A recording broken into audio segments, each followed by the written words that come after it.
Tu te poses sans doute la question de quoi faire parce que les taux sont en train d'augmenter. Tu es sans doute un peu inquiet parce que tu te dis qu'on s'en va vers une récession. Et tu essaies de savoir c'est quoi les mesures que tu devrais prendre pour être prêt afin de pallier au fait que les taux sont en train d'augmenter. Dans cette vidéo, je te dirai exactement quoi faire afin de te préparer à cette récession qu'on ne va pas éviter et afin d'être prêt à passer à travers, mais surtout à en tirer profit. C'est parti.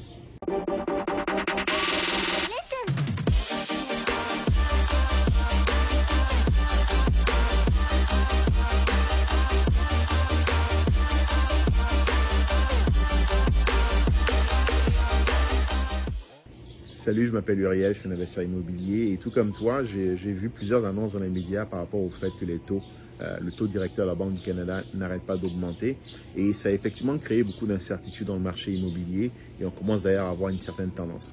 Dans cette vidéo, je vais te dire un peu pourquoi d'ailleurs les taux sont en train d'augmenter, puis après je te dirai un peu quoi faire afin d'être prêt à passer à travers, mais surtout à profiter des opportunités qu'il va y avoir dans les jours, dans les mois à venir. Donc, premièrement, pourquoi est-ce que les taux augmentent? Les taux augmentent parce que la Banque centrale du Canada, qui a pour mission de maintenir l'inflation sur un certain niveau, prend la décision d'augmenter les taux. Et on parle du taux directeur, c'est pas mal le taux sur lequel tout le monde se calque pour emprunter de l'argent. Donc, la Banque du Canada définit un taux directeur. Ensuite, donc la Banque centrale, définit un taux directeur. C'est plus ou moins le taux auquel les autres banques, les banques commerciales, les banques telles que tu les connais, vont emprunter de l'argent. Et ensuite, elles vont te reprêter de l'argent derrière en conséquence. La raison pour laquelle la Banque centrale est en train d'augmenter les taux, et au passage, c'est la même chose aussi aux États-Unis, on parle souvent de la Fed. La raison pour laquelle ils sont en train d'augmenter les taux, c'est parce qu'ils veulent contrer l'inflation. L'inflation, qu'est-ce que c'est? C'est qu'on prend un panier moyen en mettant certains articles dedans, qu'on considère comme étant des articles dont les gens ont besoin tous les jours. On regarde le prix auquel ces articles se vendent, puis on les regarde à une période différente pour voir quelle est la différence. Et l'inflation, finalement, c'est la différence entre les deux. Donc, quand on parle d'une inflation de 6% par rapport à l'année dernière, ça veut donc dire que ce qui, l'année dernière, coûtait en moyenne $100 dans le panier en question, aujourd'hui coûte $106. Et la mission principale de la Banque centrale du Canada, c'est de maintenir cette inflation-là plus ou moins entre 2 et 3%, qui est l'endroit qu'on considère comme étant acceptable pour l'économie. Quand l'inflation est au-dessus de 3% ou en dessous de 2% des fois, même lorsqu'elle est négative, alors là, il y a un peu d'inquiétude par rapport au marché, par rapport à l'économie de façon générale. Et c'est le rôle de la Banque centrale de prendre ses actions pour ramener l'inflation dans cette fourchette-là. Donc, pourquoi est-ce qu'ils augmentent les taux? Essentiellement, leur objectif est d'augmenter le coût de l'argent afin de freiner la demande. On est en inflation d'après eux parce qu'il y a trop de demandes. Les gens ont accès à de l'argent qui est trop facile, trop pas cher, et du coup ils s'en servent énormément. Et parce qu'ils s'en servent énormément, comme dans tout marché, quand il y a trop de demandes, les prix augmentent. Mais en réalité, la crise dans laquelle on est aujourd'hui n'est pas une crise qui est liée à la demande, elle est plus liée, à mon avis, à l'offre. On a toujours dans un marché, toujours l'offre et la demande. Et le but de la Banque centrale est de venir casser la demande en espérant que ça va résoudre l'inflation. Mais la réalité, c'est que l'inflation qu'on a aujourd'hui n'est pas liée à la demande. Elle est liée à l'offre. Je m'explique. À cause du Covid, les chaînes logistiques ont été perturbées. D'ailleurs, la Chine est encore fermée à l'instant où j'enregistre cette vidéo. Ce qui veut donc dire qu'il y a pas mal d'usines qui ne fonctionnent pas, qui ne tournent pas. Et du coup, il y a pas mal de biens qui ne sont pas produits, qui ne sont pas envoyés vers les pays occidentaux. Donc, vu qu'on n'a pas d'offre, vu qu'il y a moins de biens à vendre et que la demande est plus ou moins la même, du coup, ça tire les prix vers le haut et c'est ce qui, en réalité, crée l'inflation. Je vais aller encore plus loin. On prend aussi la guerre en Ukraine actuellement qui met beaucoup de pression sur le coût de l'énergie, notamment du gaz. Ce qu'il faut savoir, c'est que le gaz, le pétrole, toutes ces matières sont actuellement en train d'exploser en termes de coûts à cause de la guerre en Ukraine. Parce que forcément, la Russie avait une position prédominante dans la fourniture de ces éléments-là au reste de l'Europe et aussi à d'autres continents. Et vu que finalement, on en a un peu moins à cause des embargos qu'on met sur la Russie, forcément, les prix augmentent. Et parce que les prix de l'énergie ont augmenté, ce qu'il faut voir, c'est que la banane que tu achètes au supermarché, son prix prend en compte le fait qu'elle doit être transportée. Et ça prend de l'énergie du pétrole, notamment pour la transporter. Donc, forcément, quand le pétrole coûte plus cher, quand le gaz coûte plus cher, la banane à la fin de la journée va coûter plus cher. Et c'est pour ça que, ultimement, les prix sont en train d'augmenter. Et c'est pour ça que je pense que c'est une erreur majeure que sont en train de faire les banques centrales parce qu'elles veulent adresser le problème du marché qui est en train d'exploser. Mais dans un marché, il y a toujours deux côtés. Il y a l'offre et la demande. Et l'inflation qu'on a aujourd'hui n'est pas liée à la demande. elle est liée à l'offre. Et ce qu'ils sont en train de faire, c'est de venir contrer, essayer de réduire la demande. Mais tant qu'on n'aura pas réglé le problème de l'offre, on ne sortira pas de l'auberge. Donc, je pense que ce qu'ils vont ultimement faire, c'est qu'ils vont réussir à casser l'économie, créer une méga récession. Et malgré ça, on aura toujours de l'inflation. Mais la bonne nouvelle, c'est que je vais te dire dans cette vidéo ce que tu devrais faire pour ne pas trop en souffrir. Il y a un autre point aussi par rapport à l'inflation, c'est qu'on a aussi une crise qui est liée à la pénurie de main-d'œuvre. Actuellement, tu vas dans n'importe quel restaurant, tu vas au Tim Hortons, tu vas au McDo, tu verras souvent un petit panneau qui dit « Nous recherchons des employés ». Et j'ai déjà vu même des magasins, carrément, des restaurants fermés parce qu'il manquait d'employés. Le truc le plus drôle que j'ai vu, je crois que c'était à Sherbrooke, je suis allé dans une station d'essence, et c'était écrit « Excusez-nous d'avance sur la porte, hein. Excusez-nous d'avance si le service est de mauvaise qualité, parce que nous manquons de personnel.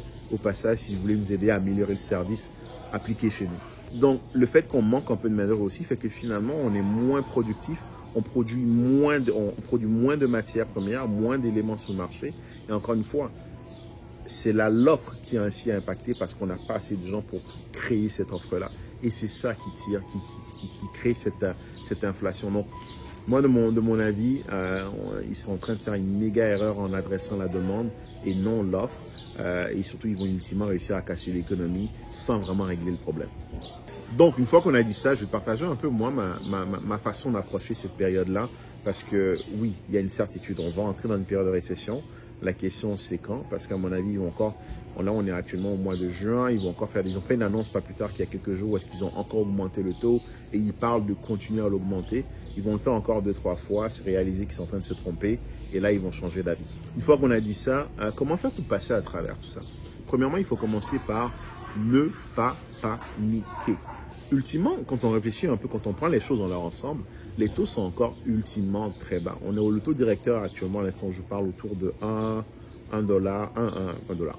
Le taux directeur actuellement est autour de 1%. Ce qu'il faut savoir, c'est que, en fait, même avec l'augmentation qu'il y a eu récemment, on est à peine revenu au même niveau qu'on était en 2012. Et l'autre élément qu'il faut aussi prendre en compte, c'est que malgré le fait que les taux ont augmenté, ultimement, on est encore plus bas qu'avant la crise du Covid-19. On vivait très bien avant 2019. Il n'y a personne qui avait peur en 2019 quand les taux étaient là où est-ce qu'ils étaient. Aujourd'hui, même malgré les augmentations, on est à peine revenu à ce niveau-là.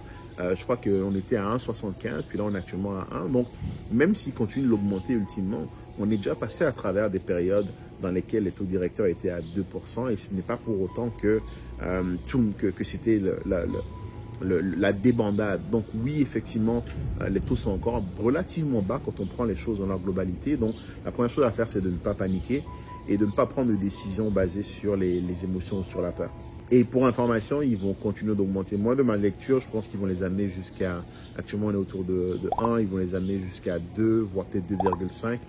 Ça m'étonnerait qu'on aille jusqu'à 3, comme certaines l'annoncent. Mais c'est sûr que les taux vont continuer à augmenter, à minima jusqu'à la fin d'année, avant de réaliser qu'ils doivent absolument maintenant doivent les rebaisser. Et c'est là qu'il y aura aussi énormément d'opportunités.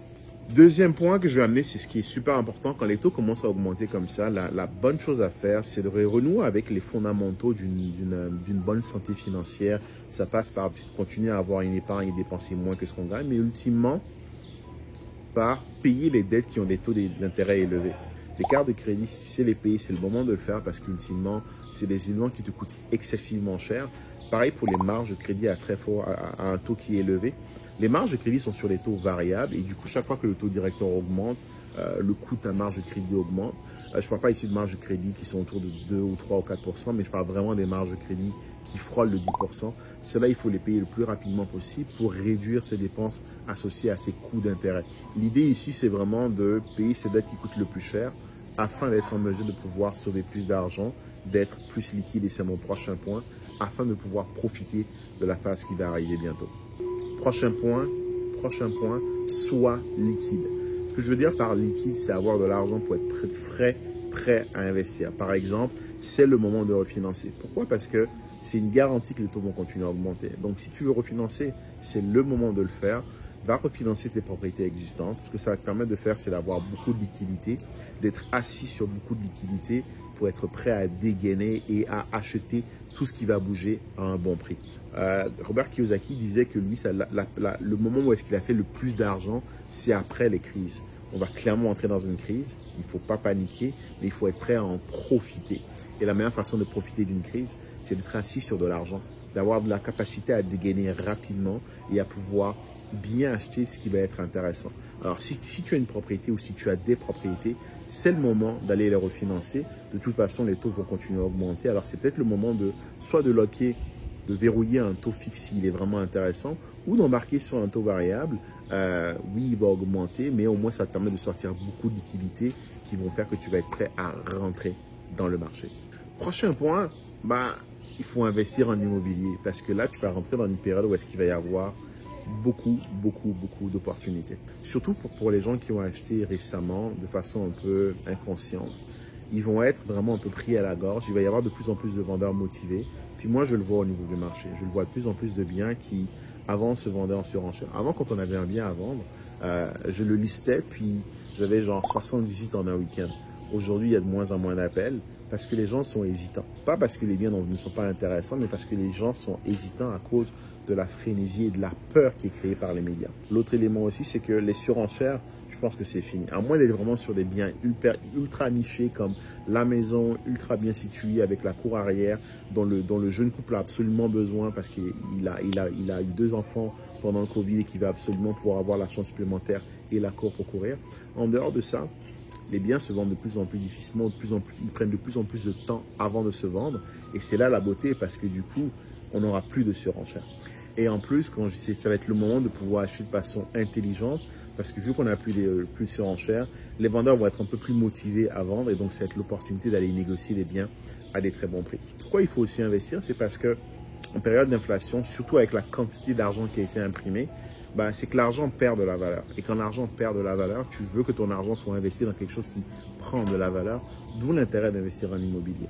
L'argent que tu gardes sur ton compte en banque, à cause de l'inflation, si tu as 100 000 aujourd'hui, si l'inflation est de 2%, on va dire de 6%, ton 100 000, ce qui vaut ultimement, il vaut 94 000 à cause de l'inflation. Alors que ce 100 000, si tu le mets comme une mise de fonds dans un bâtiment, l'immobilier, c'est un asset qui vient te protéger contre l'inflation et en plus, ça prend de la valeur. Donc, tu as tout intérêt à mettre un 100 000 dans un bâtiment qui va prendre de la valeur que de laisser ton 100 000 sur un compte bancaire où est-ce qu'il va en perdre.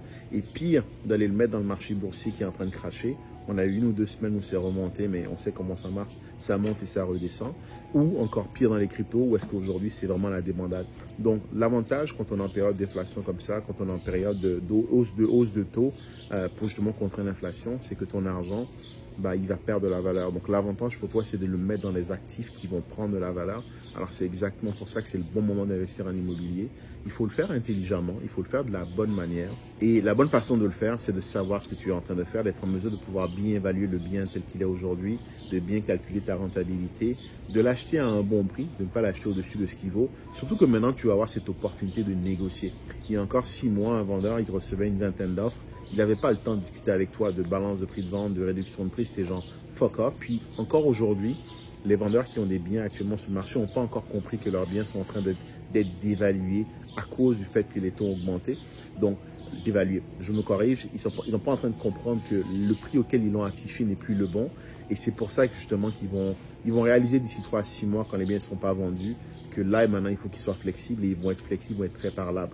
Donc ce que tu veux pouvoir faire, c'est avoir la connaissance qui est requise pour déceler ces opportunités, savoir comment négocier, savoir comment acheter au bon prix. Si tu souhaites investir en toi et apprendre comment investir en immobilier, je t'ai mis dans un lien juste en bas, le lien vers ma formation totalement gratuite où est-ce que je t'explique comment je fais mes transactions, comment je négocie mes biens et comment je les achète. Alors tu trouveras le lien plus bas pour t'inscrire.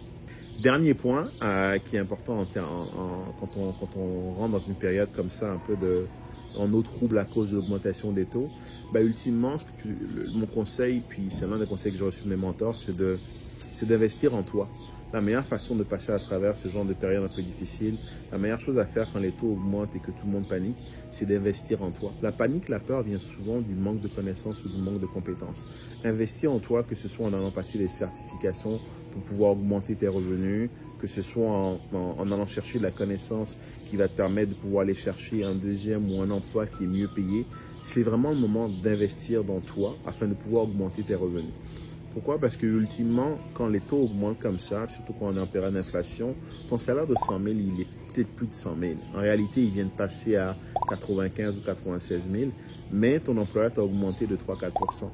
Donc en réalité, c'est que tu fais le même travail, mais que tu es payé moins. Alors ce que tu veux absolument faire dans cette période-là, c'est d'investir en toi afin de pouvoir aller chercher une plus grosse rémunération. Parce que comme je te le dis, si tu es liquide et que tu as des bons revenus, tu vas être hyper bankable. Bankable, ça veut dire que les banques vont te courir après. Et c'est là que c'est intéressant parce qu'en période de, quand l'inflation et quand on a une grosse inflation ou quand on rentre dans une période de crise, souvent les banques ont tendance à ne plus vouloir prêter à tout le monde, mais elles vont prêter beaucoup à ceux qui sont bankable. Et c'est là que tu deviens maintenant un premium buyer, quelqu'un qui est capable de pouvoir rentrer dans le marché et ramasser tout ce qui bouge. Donc voilà, ça fait le tour de ce que je vais partager aujourd'hui. Si tu aimes bien la vidéo, je t'invite à smasher le bouton like, à la partager à tes amis et à t'abonner à ma chaîne afin d'être informé quand je fais du contenu. Sinon, je te dis à une prochaine vidéo. Salut!